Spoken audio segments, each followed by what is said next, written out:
Bank of બરોડાના zonal હેડ અને general manager Vijay Kumar Abtak સાથે વાતચીત કરતા જણાવ્યું હતું કે સરકારનું જે લક્ષ્ય છે કે નાના અને લઘુ ઉદ્યોગો બેઠા થાય માટે સરકાર હંમેશા પ્રયત્નશીલ હોય છે।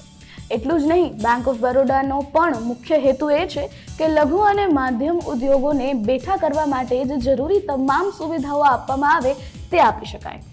सबसे पहले मैं बता दूं आपको, मैं अपना इंट्रोडक्शन दे देता हूं। मेरा नाम विजय कुमार बसेटा है। मैं बैंक ऑफ बड़ौदा को रिप्रेजेंट कर रहा हूं यहाँ पे। बैंक ऑफ बड़ौदा का जोनल ऑफिस है यहाँ पे। I am the zonal head, general manager. And हम यहाँ के इस एरिया को कैटर करने की भरपूर कोशिश कर रहे हैं। गवर्नमेंट ऑफ इंडिया का आत्मनिर्भर भारत का प्रोग्राम चल रहा है और आज़ादी के 75वें महोत्सव में यदि हम अपना योगदान नहीं करें तो ये अन्याय होगा यहाँ की जनता के साथ में, भारत सरकार की केंद्रीय नीतियों के साथ में। तो उसको पूरे की तरह भरपूर सपोर्ट देते हुए बैंक ऑफ बड़ौदा की तरफ से हम अपनी भरपूर कोशिश कर रहे हैं कि यहाँ जिस लेवल का भी एमएसएमई सेक्टर है, क्योंकि ये एमएसएमई न केवल रोज़गार पैदा करता है बल्कि यहाँ के एरिया को भी ऊपर लाने के अंदर बहुत मदद करता है, प्लस लार्ज कॉरपोरेट को भी मदद करता है ये। तो ये एक ऐसा सेगमेंट है और इस सेगमेंट को हमें लेने के लिए हम हर प्रकार की मदद कर रहे हैं। उनमें हमारे पास में एमएसएमई की जिस डेफिनेशन की हम बात करते हैं उसमें एक हमारा जो कवरेज है वो लार्ज कवरेज हो चुका है। तो हमारे पास चाहे छोटा एंटरप्रेन्योर आए या बड़ा एंटरप्रेन्योर आए, बैंक ऑफ बड़ौदा एक अग्रणी बैंक के रूप में आगे आकर के और हम हर प्रकार के एमएसएमई कस्टमर्स को उनकी रिक्वायरमेंट के अनुसार पूरा करते हैं। जहाँ तक कोशिश होती है कि उनको टाइमली डिलीवरी दें, और अगर किसी में जैसे किसी को कोई थोड़ी बहुत छोटी बहुत ट्रेनिंग भी देनी होती है, हैंड होल्डिंग भी करनी होती है, तो हम हैंड होल्डिंग भी करते हैं उसकी। तो हम चाहते हैं कि ये राजकोट का जो एरिया, जो सौराष्ट्र का एरिया है, ये सौराष्ट्र का एरिया जो राजकोट और यहाँ के आसपास के जो डिस्ट्रिक्ट हैं, ये जितना ज़्यादा बैंकों से योगदान ले सकते हैं, बैंक ऑफ बड़ौदा रेडी है। हम एक ही मंत्र कहते हैं कि हमारे यहाँ नो शब्द नहीं है, नंबर 1। नंबर 2 सपने आप देखिए, पूरे हम करेंगे आपको। देखिए, आज इस प्रोग्राम को आप देख ही रहे हैं, बैंक ऑफ बड़ौदा भी इसमें स्पॉन्सर है और हमने अपने नए और पुराने सभी साथियों को यहाँ जो बुलाया है हमने। और हमारा जो एक मोटो है कि हम केवल हम अपने टारगेट की तरफ नहीं देखें, हम चाहते हैं कि हम एक बहुत बड़ा केक लें आपसे, बहुत बड़ा एक अपना योगदान करें यहाँ के एरिया के अंदर, और वो हम कर रहे हैं। आज हमने कल भी एक कस्टमर मीट करी थी एंड जब मैं कहता हूँ कि बैंक ऑफ बड़ौदा के पास में किसी भी काम के लिए, किसी भी एंटरप्रेन्योर के लिए, किसी भी यूनिट के लिए, किसी भी इंडस्ट्री के लिए ना नहीं है। जस्ट आइए, अपना प्लान दीजिए, बैंक की गाइडलाइंस पूरी कीजिए और जितनी सहायता लेना चाहते हैं आप लीजिए। और हम आपको सहायता करके हम इस देश की सहायता कर रहे हैं, हम इस देश की नीतियों को ही आगे बढ़ा रहे हैं ताकि यहाँ का एरिया एमएसएमई सेगमेंट में प्रॉस्पर हो। कई स्कीम्स है हमारे पास में। अगर मैं स्कीम्स गिनाने बैठ जाऊँगा तो लंबी लिस्ट लग जाएगी। टाइप ऑफ कस्टमर गिनाने बैठ जाऊँगा तो लंबी लिस्ट लग जाएगी हमारे पास में। लेकिन अल्टीमेटली हमारा एक ही उद्देश्य है, you comply the guidelines of the bank, you comply the guidelines of the RBI, you comply the guidelines of government of India. We are here to give you and it is our promise that we will, अगर आपने हमें सारा paper और सारा formality पूरी कर दी है, in no time we will be delivering our credit to you. ASME chamber of ઇન્ડિયાના ચંદ્રકાંત સાલુકેએ પત્રકાર સાથે વાતચીત દરમિયાન જણાવ્યું હતું કે નાના અને મધ્યમ ઉદ્યોગોના બેઠા કરવા માટે સરકાર દ્વારા હાલ તમામ પ્રકારના પગલાઓ લેવામાં આવી રહ્યા છે।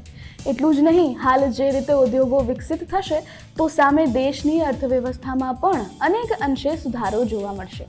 બીજી તરફ તેઓએ વિશેષ માહિતી આપતા જણાવ્યું હતું કે સંસ્થા હર હંમેશ નાના અને મધ્યમ ઉદ્યોગની સાથે જોડાયેલું છે અને કોઈ પણ આપત્તિના સમયમાં તેઓ હર હંમેશ સાથે રહેશે।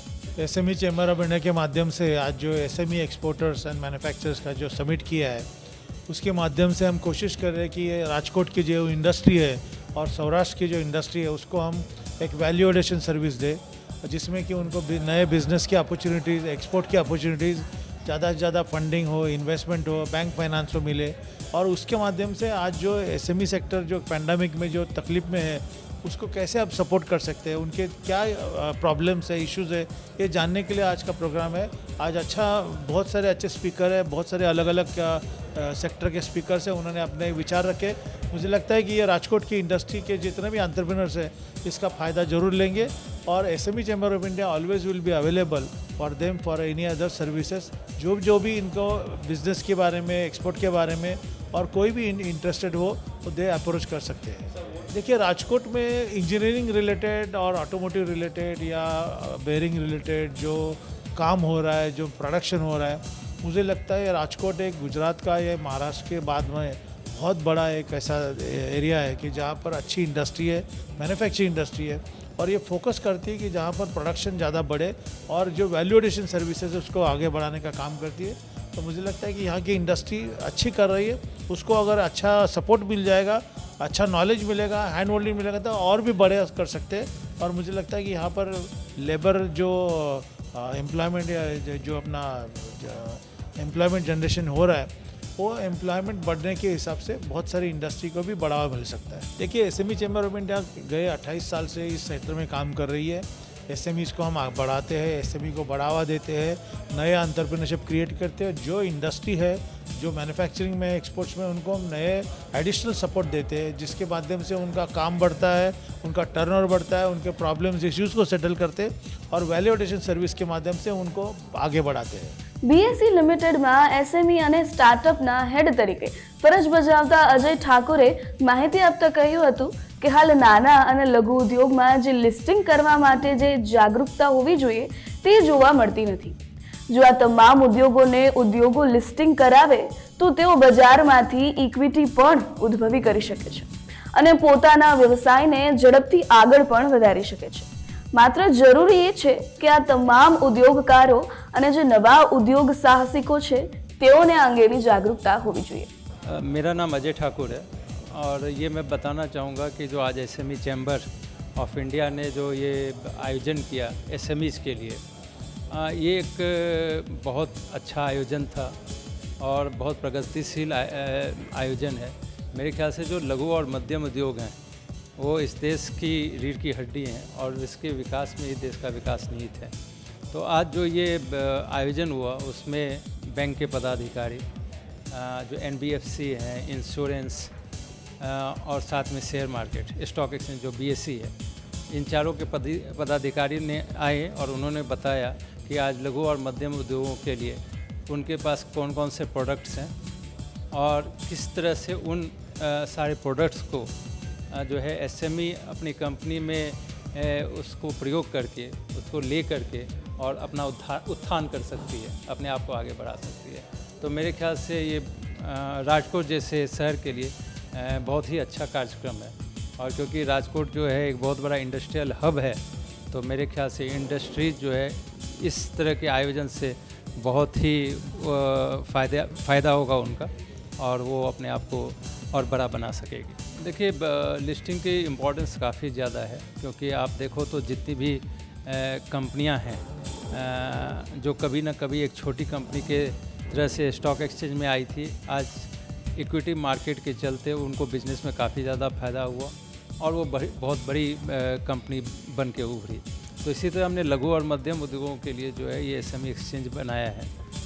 2012 से ये चल रहा है और हम ये चाहते हैं कि जितनी लघु और मध्यम उद्योग है वो यहाँ पे अपने आप को सूचीबद्ध कराए, इक्विटी मार्केट से पैसे जो है वो उगाए और अपने आप को और बड़ा बना सके। मेरे ख्याल से इक्विटी मार्केट जो है उनको बड़ा बनाने में एक बहुत कारगर चीज़ साबित हो सकती है। तो मेरे ख्याल से SME प्लेटफॉर्म पे इन कंपनियों को आना चाहिए और अपने आप को लिस्टिंग कराना चाहिए। But I'm sure it cannot be Bank of Baroda, but if it is any bank, अगर उसको कोई कमी भी हो, so you should be sufficiently trained and knowledge should be imparted to you कि आपको ये पता चले कि मैं किस फोरम में इसको ले जाऊँ, मैं 6 महीने तक क्यों खामोश रहे। अगर मेरे फाइल में मेरिट है, right, then nobody has a right to reject it or refuse it. I will take to the next level, and as you have a fundamental right, आपका ये मौलिक अधिकार है। आप कभी भी किसी भी फोरम में, बैंक के किसी भी स्तर पर आप MD लेवल पे उसको एस्केलेट कर सकते हैं। जिन्होंने बोला बियॉन्ड MD अगर नहीं एक्शन होता, you can take to the ministry, so to the RBI, to the regulators. Ombudsman है, there are so many forum जहां पे आप इसको रेज कर सकते हैं। तो हम ये बोलते हैं कि आपका skill development and training also talks of if your work is not getting done. अगर आपका काम नहीं हो रहा है तो कहां पे आप इसको, इस इशू को वॉइस करें। ट्रेनिंग में स्किल डेवलपमेंट की इसलिए बात करता हूँ कि large part of the MSMEs अगर आप देखें हो सकता है राजकोट में इतना ना हो, बट अभी भी लोगों के मन में एक संशय है, एक कहीं ना कहीं से एक संकोच है कि मैं बैंक को अप्रोच कैसे करूँ, राइट? दिल खोल के हम मांग नहीं सकते हैं, अपने बुक्स को हम मेंटेन नहीं करते। I will have a recipe.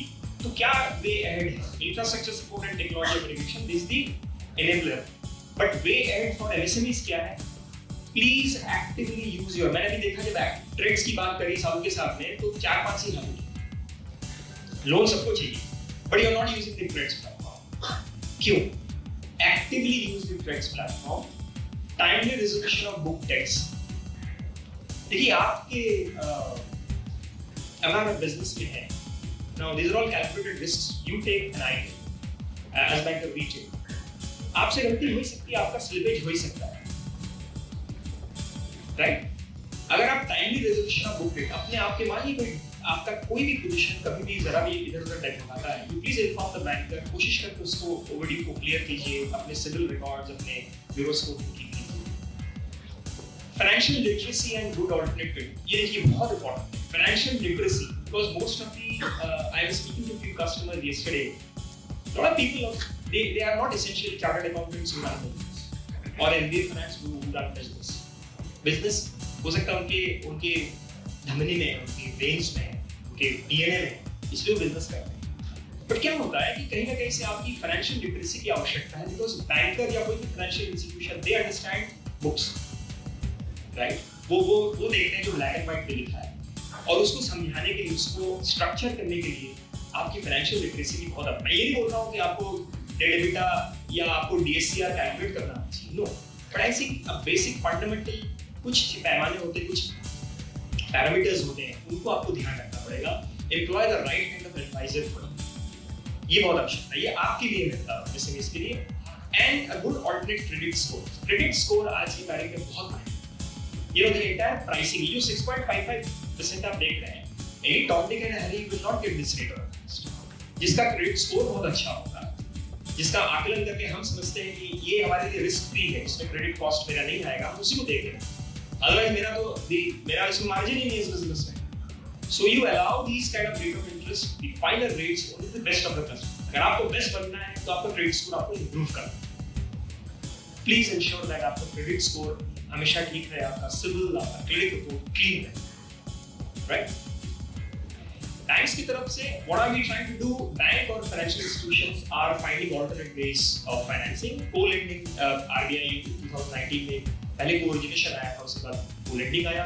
को-लेंडिंग कुछ नहीं है, जब दो financial institutions, typically an NBFC और एक बैंक जब एक साथ जुड़ के काम करते हैं, you know, they share the risk and reward, उसको को-लेंडिंग बोलते हैं। Bank of Baroda is one of the they are the pioneers in the co-lending. So we are having a lot of partnerships in co-lending and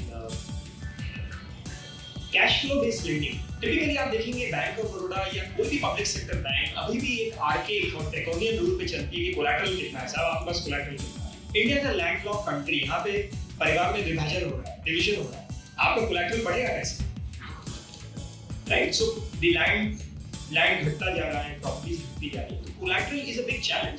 So we as a financial, I'm not saying we have 100% done that, we are making an attempt to move into a cash flow mechanism, cash flow based lending. उसको आधार मान के lending करें, न केवल collateral. Digitization, of course, as I said, आपने Bob देखा, we are rapidly getting into a digitization mode. Cluster approach, we understand that the MSME business, जिस MSME के जो जैसे आप कस्टमर हैं, ये हर जगह एक जैसे नहीं होता है. आप राजकोट को मुजफ्फरपुर से नहीं कंपेयर कर सकते, राइट? आप अलीगढ़ को बॉम्बे से नहीं कंपेयर कर सकते. तो जियोग्राफिकली ये कहीं कंसंट्रेशन होता है मार्केट का. तो we are saying that we will form cluster. Every bank has got a cluster and उस अप्रोच से अगर हम बिजनेस करें तो हमारा फोकस रहेगा, कंसंट्रेशन रहेगा, एमएसएमई जानने वाले लोग उसको डील करेंगे and we have a better service and more startup units by banks. Startup की दुनिया है, अगर हम देखें हिंदुस्तान में इतने सारे यूनिकॉर्न्स बन रहे हैं and over short period of time. So how do you actually promote these startups? So we are bringing in products, a new product and program for these startups which are properly backed by VCs, good VCs to back up to startup and get into product line. So these are the initiatives the banks are doing. Now what is the role of Bank of Baroda if you see?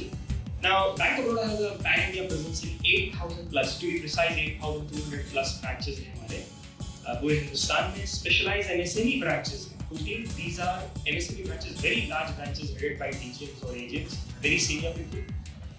And we have SME&F. SME loan factories. Rajkot has one such SME loan factory. We have 71 such people. ये केवल MSME करते हैं और कुछ नहीं करते. न ये कार लोन करेंगे, न ये कासार देखेंगे, न कुछ. They will handle only and only MSME, and that's how we are increasing our credit delivery, enhancing our credit delivery through co-lending जो मैंने बताया आपको. Digitized sourcing and processing of proposals in micro segment for Spirit. 25 lakh तक का loan Hindustan में आज हमारा जो मुद्रा लोन होता है या नॉन मुद्रा जो 25 लाख तक का लोन का जो रिन्यूअल होता है due, it is not completely digitized in Bank of Baroda. We want to take it to 1 crore 2 crore level, ताकि हमारे छोटे लोन्स हैं उनको इतना वक्त जाया ना करना, वो फटाफट ऑटो रिन्यूअल हो जाए. सो ऑटो रिन्यूअल अगर उसका if everything is remaining the same, मैं उस पे फिर 7 दिन 10 दिन 20 दिन 15 दिन क्यों लगा? So that time I can utilize for bigger proposals and shorten their act. So that's the objective which we are bringing in. We are getting into strategic partnerships with industry experts, associations, like the chamber and OEMs, original equipment manufacturers, to expand the demand further. हम लोग strategic partnership ये co-lending से अलग है. Co-lending एक NBFC के साथ होता है, मतलब दूसरा financial institution के साथ. ये जैसे मान लीजिए हम JCB के साथ, जो JCB earth moving equipment बनाती है, backhoe loader बनाती है, उसके साथ हम strategic partnership करते हैं. टाटा मोटर्स के साथ करते हैं. किसी solar rooftop जो कंपनीज हैं उनके साथ करेंगे, हेल्थ केयर में जो उनके साथ करेंगे. अलग अलग इंडस्ट्री के एक्सपर्ट्स हैं जिनका they have the core competence in that, उनके साथ हम स्ट्रेटेजिक पार्टनरशिप करते हैं ताकि हमारा वो प्रोडक्ट होके बढ़ जाए. So this is one area which we are doing. Now this is reimagining MSME network sales capabilities and credit processes for holistic growth. हमारे लिए हमारा स्ट्रेटेजी पेपर का एक हिस्सा है. इस अगले 2-3 वर्षों में हम चाहते हैं इसको everything we change the landscape of the MSME business. हम 4 hubs and branches shift करके we are taking new sectors to be added. We are bringing people feet on street. हम जानते हैं किसी को public sector बैंक, जैसे हमारे यहाँ दोस्त टाटा कैपिटल से आए हैं, अलग NBFC से आए हैं, प्राइवेट बैंक से आए हैं. So there is a sales organization in every NBFC or private sector जो कि बैंक में नहीं रहता. We are developing a concept of sales organization. So in the Bank of Baroda, you will find feet on street now, relationship managers running into the field. उनका all time वो काम रहेगा customer के साथ. 25-30 customers का relationship बनाएंगे cluster में, अपना उसको सेटिस्फाई करेंगे, उनके रिक्वायरमेंट को देखेंगे. That concept we are bringing fast track lane, हम जिसको हम तत्काल बोल रहे हैं अपने बैंक के अंदर में. कुछ proposals ऐसे हैं जो AITs दे रहे हैं, हम उसको 48 घंटे के अंदर. This is typically to cut down the time, क्योंकि हमेशा प्राइसिंग से किसी का मन नहीं जीत सकते हैं. You have to also look at the serviceability. We understand service level and pricing. These are 2 important parameters to actually capture. Credit engine for speedy approvals. हमारा underwriting हमारा typical 45-46 पन्ने का एक proposal बनता है. We are trying to develop. We are tying up with some stalwarts in the underwriting. उनके साथ हम एक प्रोग्राम ऐसा कर रहे हैं कि अगले 6 महीने में we will develop a credit engine which is so self-sufficient. तो 70% of the काम एक underwriter का वो engine ही करेगा. And the balance जो retail loan में होता है, आप देखिए किसी कार लोन में या होम लोन में ये credit engines चलते हैं. We want to bring that in the MSME also. And digitization, sourcing, sanction, renewals, completely digitized हम करना चाहते हैं for the micro sector. Thank you so much. This was what Bank of Baroda had to offer. इस product के बारे में बात करने से पहले मैं एक छोटी सी आश्चर्यचकित बात जो आज डिस्कशंस के दौरान समझ आई वो जिक्र करना चाहूँगी. आज जब सालुंके सर सबसे पूछ रहे थे कि कितने लोगों के पास में बैंक ऑफ बड़ौदा से फंडिंग है, तो शायद 50% लोगों ने हाथ उठाया. फिर उन्होंने पूछा कितने लोग और लेना चाहेंगे, तो 70% लोगों ने हाथ उठाया. कितने लोग ट्रेड फाइनेंस फंडिंग लेना चाहेंगे ट्रेड बैंक से, तो 70% लोगों ने हाथ उठाया. फिर सालुंके सर ने पूछा कि कितने लोगों के पास इंश्योरेंस है, तो 70% लोगों ने हाथ उठाया. और फिर सर ने पूछा कितने लोग लेना चाहते हैं, तो शायद 2% लोगों ने हाथ उठाया. तो ये एक माइंडसेट है जो ग्रेजुअली इंडिया में बन गया है. हालांकि जब ये इंश्योरेंस इंडस्ट्री मतलब बैंकिंग की तरह ही जब इंश्योरेंस इंडस्ट्री चालू हुई थी तो एक सपोर्ट फंक्शन की तरह चालू हुई थी कि MSMEs को कहीं पे भी रुकावट नहीं है, कहीं पे भी कोई इशू हो तो एक इंश्योरर आके आपको सपोर्ट करे और आपका फंक्शनिंग हमेशा स्मूथ रहे। उसी के लिए काफ़ी सारे प्रोडक्ट्स लाए हुए मार्केट में, छोटी बड़ी चीज़ों के लिए, वर्कर्स के लिए, आपके फायर इंश्योरेंस के लिए। तो उसी तरह से ये भी एक प्रोडक्ट है ट्रेड क्रेडिट इंश्योरेंस जो आपके रिसीवेबल्स को फंड करने के लिए लाया गया था, ताकि आपकी कोई भी ट्रांजैक्शन आप जिस भी तरीके से करें कभी भी अटके, पैसा कहीं मार्केट में अटके तो आपका काम ना अटके, आप उसको कंटिन्यूस कर पाएँ क्योंकि क्रेडिट फ्लो ना बंद हो। तो बेसिकली ये क्रेडिट इंश्योरेंस है। इसमें जैसे आप सब जानते हैं कि अगर आज कोई भी MSME के ट्रांजैक्शंस को एनालाइज किया जाए तो 50% से भी ज़्यादा क्रेडिट पे सेल्स होगी। अगर आप 100 ट्रांजैक्शंस करो तो 50 से ज़्यादा क्रेडिट पे होंगे और उसमें से 10% से ज़्यादा इनवॉइसेस ओवरड्यू हो जाते हैं 90 डेज से ज़्यादा, which is the period of NPA जो बैंक्स भी कंसिडर करते हैं। तो अगर आपका 90 डेज से ज़्यादा डेफर हो रहा है पेमेंट या फिर डिफ़ॉल्ट हो गया, तब ताकि आपका कैश फ्लो ना रुके, उस चीज़ के लिए, उस कवर के लिए इंश्योरेंस प्रोडक्ट को लाया गया है। सो आई जस्ट एक्सप्लेन कि ये क्या क्या कवर करता है। तो पहली चीज़ जो ये कवर करेगा, ये आपके बायर की इंसॉल्वेंसी कवर करेगा किसी भी क्रेडिट ट्रांजैक्शन में, अब वो एक्सपोर्ट क्रेडिट ट्रांजैक्शन हो या फिर आप डोमेस्टिकली डील कर रहे हैं किसी भी बायर से जिसको आपने क्रेडिट पे भेजा है, तो आइदर वो इंसॉल्वेंट हो गया और वो आपको पैसे ना दे पाए तो इंश्योरर आके उस टाइम पे आपको 90% ऑफ द इनवॉइस वैल्यू पे करेगा। सेकंड, आपका प्रोट्रैक्टेड डिफॉल्ट हो जाए या फिर डिले हो जाए आपके पेमेंट में, जिस तरह से अभी हम बात कर रहे थे 90 डेज या उससे ज़्यादा, तो वो चीज़ तो उस चीज़ के ऊपर ये इंश्योरेंस काम करता है। कितना भी पीरियड आपका, जैसे क्रेडिट पीरियड 30 दिन का है, आपको थोड़ा भी आगे डिले हो गया तभी भी आप आगे इस क्लेम को लॉन्च करके अपना इनवॉइस वैल्यू का 85% 85 to 90% इंश्योरर से ले सकते हैं। फॉर श्योर हम भी वहाँ से आपसे सब्रोगेशन राइट्स लेकर आपके जो बायर है उससे रिकवरी करने की कोशिश करते हैं अपने तरीकों से, और आपसे भी गाइडेंस लेते हैं कि how should we go and how do you want us to do it, soft recovery या फिर हम इसको हार्श तरीके से एकदम टेकअप करें। तो ये पूरा बेसिक कवर है इसका। बाकी पॉलिटिकल रिस्क वगैरह, अब जैसे कोरोना के टाइम पे भी आपने देखा होगा कई जगह पे आपके ट्रांजैक्शन जब बिकॉज द पैंडेमिक अटक गए, काफ़ी सारे बायर्स इंसॉल्वेंट हो गए, काफ़ी सारी चीज़ें ना चाहते हुए भी हो गई और उस वजह से MSME सफर्ड अ लॉट। तो वो जो पीरियड था उसमें भी insurers came at the rescue, bankers as well, कि वहाँ पे जहाँ पे ये इस तरीके से कैश फ्लो रुक सकता था वहाँ पे इंश्योरर्स ने आके सपोर्ट किया थ्रू दिस पॉलिसीज। अब जैसे कुछ पॉइंट्स होते हैं जो कवर नहीं होते, जैसे ये मेंशन्ड एक्सक्लूजन्स है कि आप एसोसिएट कंपनी को सेल्स करें, गवर्नमेंट डिपार्टमेंट्स को करें, which are very general things जो ऑल ओवर इंडस्ट्री आप देखेंगे। अब कुछ USPs है जो मैं SBI जनरल की मेंशन करना चाहूँगी। तो वो मैं थोड़ा सा प्रोडक्ट किस तरह से होता है, क्या इसका यूसेज है, उसको एक्सप्लेन करते हुए बताती हूँ। पहले जैसे अगर कोई भी MSME है जो हमसे ये इंश्योरेंस लेना चाहें तो हम उनका पूरे ट्रांजैक्शन, मतलब सारे जो मेरी पहले जो टॉप 10 कंपनीज हैं उनके साथ में जो ट्रांजैक्शन है उसको एनालाइज करते हैं। वो एनालाइज करने के लिए हमारी एक रिस्क टीम है, वो पूरा चेक करेगी, आपको बताएंगे कि ये आपके बायर्स हैं, इनका यहाँ पे शायद डिफॉल्ट हो गया और ये बायर्स हैं जो बहुत ही अच्छे हैं, तो उसके बेस पर हम अपना एक आपका रेट डिसाइड करेंगे प्रीमियम का। It's not a standard policy, tailor made policy रहती है। जो जो रिक्वायरमेंट्स आपको है वो आप उसमें डाल सकते हो, जो जो नई रिक्वायरमेंट्स है वो उसमें हटा दी जा सकती है। तो वो हम बेसिकली प्राइसिंग के लिए पहले एनालाइज करते हो। That's a portal, that's a risk analysis जो हम एज अ इंश्योरर आपको करके देते हैं आपके सारे बायर्स। उसके बाद में कोई भी डीलिंग जो इस पॉलिसी के दौरान होगी वो एक स्मार्ट पोर्टल के थ्रू हो रही है SBI जनरल के साथ में, जो हमने डिजाइन किया specifically for this policy, specifically for receivable, जिसमें जो क्रेडिट में डील करे उन बायर्स के लिए। तो आपका कोई भी नया, मान लीजिए आप किसी नए मार्केट में एक्सपैंड करना चाह रहे हैं, आप अभी तक गुजरात मार्केट में काम कर रहे हैं, आप उसके आगे महाराष्ट्र जाना चाह रहे हैं, फिर आप इंडिया में काम कर रहे हैं, आप सिंगापुर में भी एक्सपोर्ट करना चाह रहे हैं, यूरोप में करना चाह रहे हो, तो वहाँ पे आप उस कंपनी का नाम डालिए या उस कंट्री का नाम डालिए उस पोर्टल में, और उस उधर आपके बेनिफिट के लिए वो कंपनी किस तरीके से डील कर रही है, उसका क्रेडिट स्कोर क्या है, कहाँ पे उसके ट्रांजैक्शन अच्छे हैं, कहाँ पे गलत है, वो पूरा एनालिसिस उस पोर्टल में हमारे द्वारा करके आपको दे दिया जाएगा।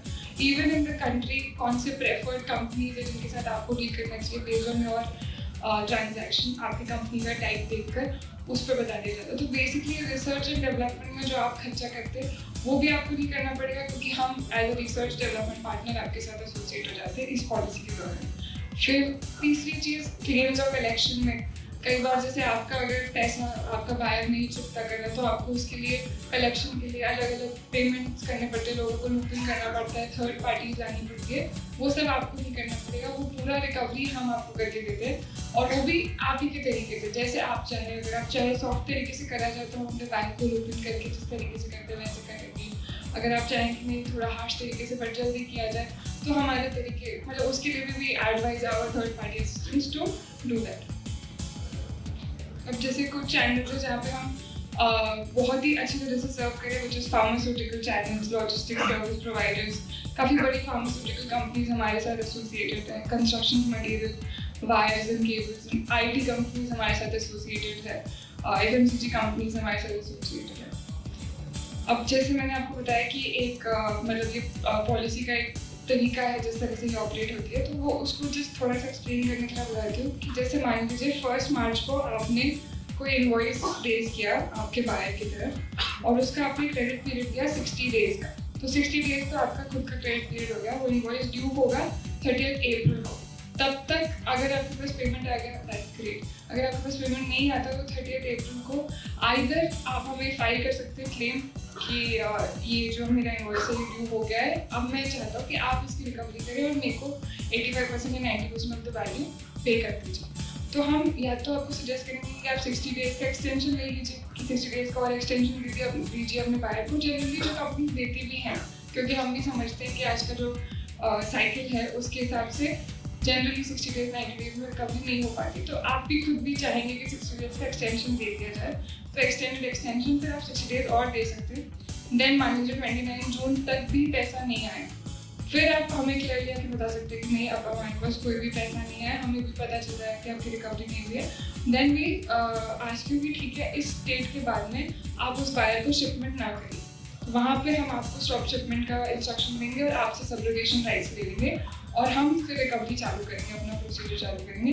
30 डेज हम उनको देंगे अपनी तरफ से कि आप 30 डेज और लीजिए रिकवरी करने के लिए, हमें पैसा देने के लिए। वो भी टाइम में अगर हमारे पास पैसा नहीं है, यहाँ पे आपका शिपमेंट तो हम मना कर चुके हैं आपको स्टॉप करेंगे, तो आप भी स्टॉप कर ही दिए होंगे। उसके बाद में 150 डेज का मैक्सिमम पीरियड होता है जो हम रिकवरी कोशिश करते रहते। तब तक अगर रिकवरी हो गई, उसके बीच में मान लीजिए 30 दिन खत्म हो गई, रिकवरी होगी, तो हम मान लीजिए 100% रिकवर हो गया तो 100 का 100 हम आपको दे देते। इन केस 80 हुआ, 85 हुआ या 60 भी हुआ तो भी हम आपको 85 to 90% of the invoice value जो हमने इंश्योर किया है आपका वो पे कर देते हैं। इसके बाद में पूरा क्लेम पीरियड प्रोसेसिंग पीरियड है 30 डेज का, जनरली वो 6 दिन में प्रोसेस हो जाता है पूरा पेमेंट। तो ये पूरा ट्रांजैक्शन जहाँ पे आप किसी न किसी थर्ड पार्टी को लूपिंग करते हैं, पहली चीज़ जब आप कोई नया बायर एनालाइज कर रहे होते हैं तब आप किसी थर्ड पार्टी को लूपिंग करते हैं रिस्क एनालिसिस के लिए। उसके बाद अगर वो पेमेंट डीले कर दे तब आप किसी थर्ड पार्टी को लूपिंग करते हो। तीसरी चीज़, अगर वो पेमेंट मना ही कर दे तब आप किसी थर्ड पार्टी को लूपिंग करते हो। हर एक चीज़ के लिए हम आपका वन स्टॉप सॉल्यूशन बन जाएंगे। तो ये पूरा का पूरा would be done by SBI general और the insurers who are available in the market. So technically this is the product and this is beneficial for MSMEs as well as banks, क्योंकि जहाँ पे हम NPA की बात करें कि 90 days में NPA हो जाएगा। अब एक्सपोर्ट में तो आप जानते हैं ECGC has been made mandatory for all the export agents, तो वहाँ पे कई बार ECGC की तरफ से भी पेमेंट्स क्लेम्स में इशू आता है, वहाँ पर भी private insurance are available. Plus